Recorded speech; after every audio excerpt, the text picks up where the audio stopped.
Assalamualaikum warahmatullahi wabarakatuh, everyone. Selamat pagi menjelang siang. Kembali lagi dengan saya pada materi ketiga dalam mata kuliah media pembelajaran.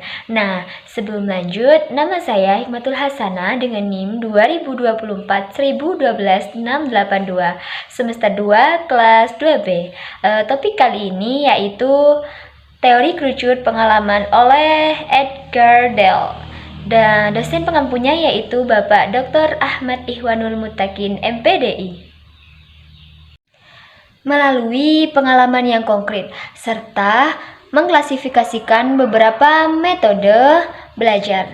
Melalui pengalaman yang konkret, serta mengklasifikasikan beberapa metode belajar, berdasarkan seberapa aktif keterlibatan peserta didik dari yang paling abstrak hingga paling nyata.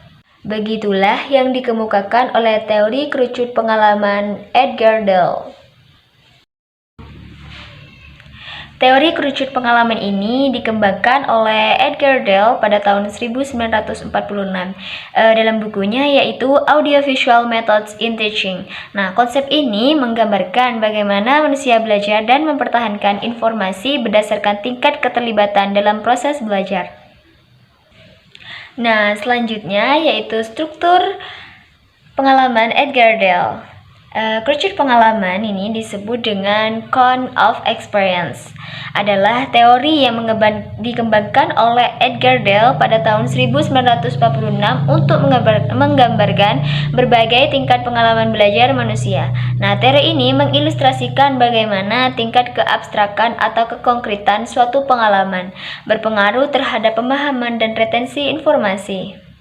Strukturnya dibagi menjadi beberapa tingkatan dari pengalaman yang paling konkret.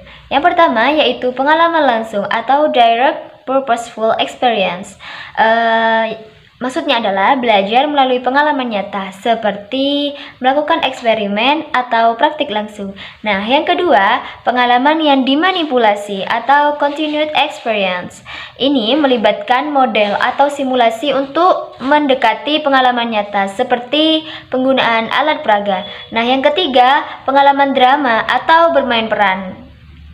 Yang dinamakan dramatic experience. Nah, pembelajaran melalui skenario yang dibuat seperti role playing atau sandiwara. Nah, yang keempat, demonstrasi atau demonstration adalah mengamati orang berperilaku.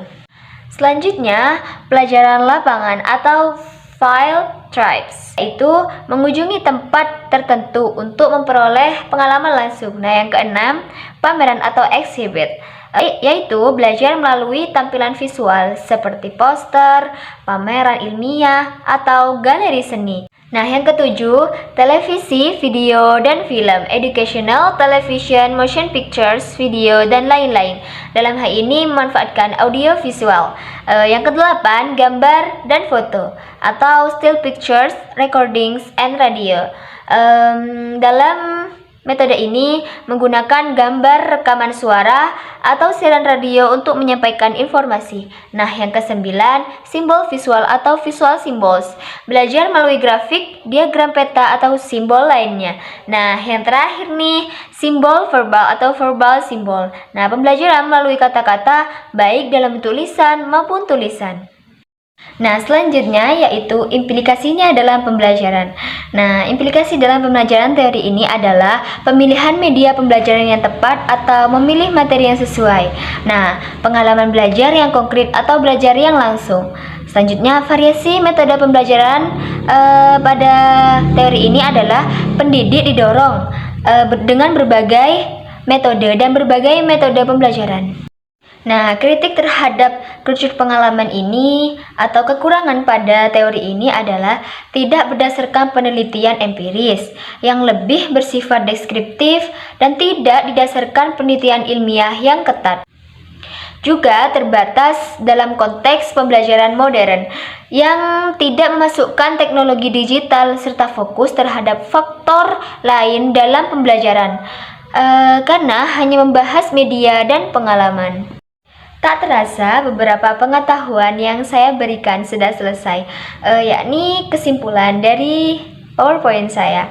Kerucut pengalaman Edgar Dale tetap menjadi model yang berguna dalam memahami bagaimana pengalaman berkontribusi terhadap pembelajaran. Namun, dalam konteks pendidikan modern, model ini perlu diperbarui dan disesuaikan dengan perkembangan teknologi, penelitian terbaru tentang kognisi, serta pendekatan pembelajaran yang lebih fleksibel dan berbasis bukti.